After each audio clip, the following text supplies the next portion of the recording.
Labour নেতার বাংলাদেশ বিরোধী মন্তব্য, ব্রিটিশ বাংলাদেশিদের ক্ষোভ, ডেপুটি লিডার সাবিনার লেবার পার্টি হতে পদত্যাগ। নির্বাচনী বিতর্ক চলাকালে অযাচিতভাবে বাংলাদেশের নাম টেনে এনেছেন যুক্তরাজ্যের সাধারণ নির্বাচনে লেবার পার্টির নেতা স্যার কিয়ার স্টারমার। তিনি বলেছেন, ক্ষমতায় এলে বাংলাদেশের যাদের বৈধ কাগজপত্র নেই তাদের নিজ দেশে ফেরত পাঠানো হবে। বাংলাদেশ নাম নিয়ে মন্তব্য করে সমালোচনার জন্ম দিয়েছেন লেবার নেতা। ব্রিটেনে ব্রিটিশ বাংলাদেশিদের মধ্যে ক্ষোভ বাড়ছে। তিনি বাংলাদেশের নাম টেনে এনে বাংলাদেশের অসম্মান করেছেন বিশ্বের কাছে। সবার মনে এই প্রশ্ন জাগবে, ব্রিটেনে শুধু কি অবৈধ বাংলাদেশিরা?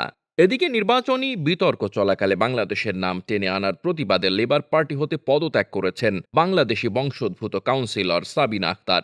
যুক্তরাজ্যের ডেইলি সান আয়োজিত এক বিতর্ক অনুষ্ঠানে স্যার কিয়ার স্টারমার বাংলাদেশ নিয়ে মন্তব্য করেন।